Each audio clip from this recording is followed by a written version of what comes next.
What happens when we doubt God's love? ನಾವು ದೇವರ ಪ್ರೀತಿಯನ್ನು ಅನುಮಾನಿಸಿದಾಗ ಏನಾಗುತ್ತದೆ? ಜೆಫನಿಯ ಬರೆದ ಪುಸ್ತಕ 3ನೇ ಅಧ್ಯಾಯ 17ನೇ ವಾಕ್ಯ ಈ ರೀತಿ ಇದೆ. ನಿನ್ನ ದೇವರಾದ ಯೆಹೋವನು ನಿನ್ನೊಂದಿಗಿದ್ದಾನೆ. ಆತನು ರಣಶೂರನು, ನಿನ್ನನ್ನು ರಕ್ಷಿಸಿ ನಿನ್ನ ಮೇಲಿನ ತನ್ನ ಪ್ರೀತಿಯನ್ನು ತೋರ್ಪಡಿಸುವನು. ನಿನ್ನೊಂದಿಗೆ ಎಷ್ಟು ಸಂತೋಷದಲ್ಲಿರುವನೆಂದು ತೋರಿಸುವನು.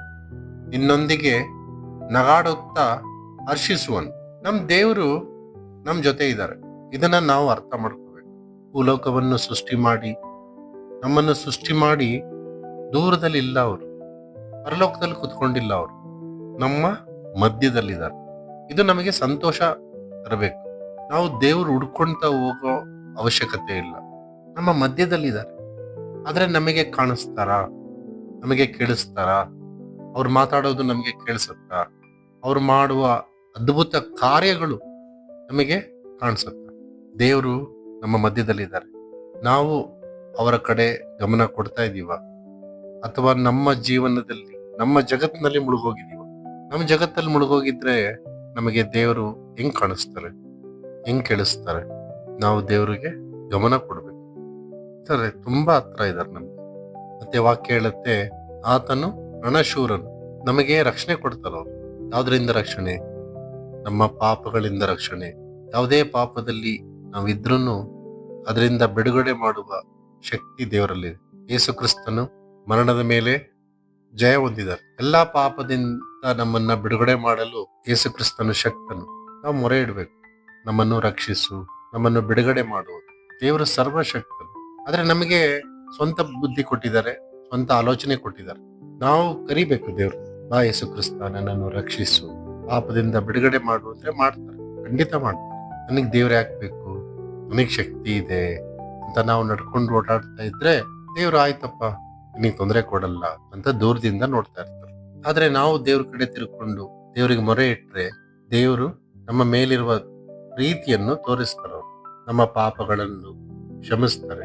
ಎಲ್ಲ ಕಟ್ಟಿನಿಂದ, ಹಿಂಸೆಯಿಂದ ಬಿಡುಗಡೆ ಮಾಡ್ತಾರೆ. ನಿಮಗೆ ಏನೇ ತೊಂದರೆ ಇರ್ಬೋದು, ಏನೇ ಭಯ ಇರ್ಬೋದು, ಎಲ್ಲದ್ರಿಂದ ಬಿಡುಗಡೆ ಕೊಡ್ತಾರೆ.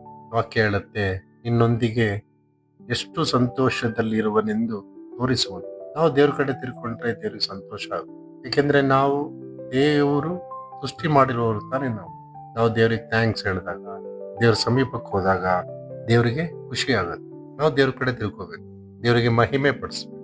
ಅವಾಗ ದೇವರಿಗೆ ಸಂತೋಷ ಆಗುತ್ತೆ. ನಮ್ಮ ಮೇಲೆ ತೋರಿಸುವ ಪ್ರೀತಿಯನ್ನು ನಾವು ಬೇರೆಯವ್ರಿಗೆ ತೋರಿಸ್ಬೇಕು, ಬೇರೆಯವ್ರಿಗೆ ಸಹಾಯ ಮಾಡ್ಬೇಕು, ದೇವರಿಗೆ ಸ್ತೋತ್ರ ಹೇಳ್ಬೇಕು, ಕೃತಜ್ಞತೆ ಸಲ್ಲಿಸ್ಬೇಕು, ದೇವ್ರನ್ನ ಕೊಂಡಾಡ್ಬೇಕು. ದೇವ್ರಿಗೆ ನಮ್ ಜೊತೆ ಇರೋಕ್ ಇಷ್ಟ, ನಮಗೆ ಸಹಾಯ ಮಾಡಕ್ ಇಷ್ಟ, ನಮ್ ಜೊತೆ ಮಾತಾಡಕ್ ಇಷ್ಟ. ಆದ್ರೆ ಒತ್ತಾಯ ಮಾಡಿ ಮಾಡೋದಿಲ್ಲ ಇದೆಲ್ಲ. ದೇವರು ನಿಮಗೋಸ್ಕರ ಕಾಯ್ತಾ ಇದ್ದಾರೆ. ನೀವು ದೇವ್ರ ಕಡೆ ನೋಡ್ತಾ ಇದ್ದೀರಾ, ದೇವ್ರ ಜೊತೆ ಮಾತಾಡ್ತಾ ಇದ್ದೀರಾ, ನಿಮ್ಮ ಕಷ್ಟಗಳನ್ನು ದೇವ್ರಿಗೆ ಹೇಳ್ತಾ ಇದ್ದೀರಾ. ನೀವು ದೇವ್ರನ್ನ ಕರಿಬೇಕು, ನೀವು ಸಹಾಯ ಮಾಡು, ನನಗೆ ರಕ್ಷಣೆ ಕೊಡು, ನನ್ನನ್ನು ಕಾಪಾಡು. ಬನ್ನಿ ಪ್ರಾರ್ಥನೆ ಮಾಡೋಣ. Thank you Jesus. ದೇವರೇ ಸ್ತೋತ್ರ ರಾಜ, ನೀನು ನಮ್ಮ ಮಧ್ಯದಲ್ಲಿದ್ದೀಯ. ಯಾವುದಕ್ಕೂ ಭಯ ಪಡುವ ಅವಶ್ಯಕತೆ ಇಲ್ಲ.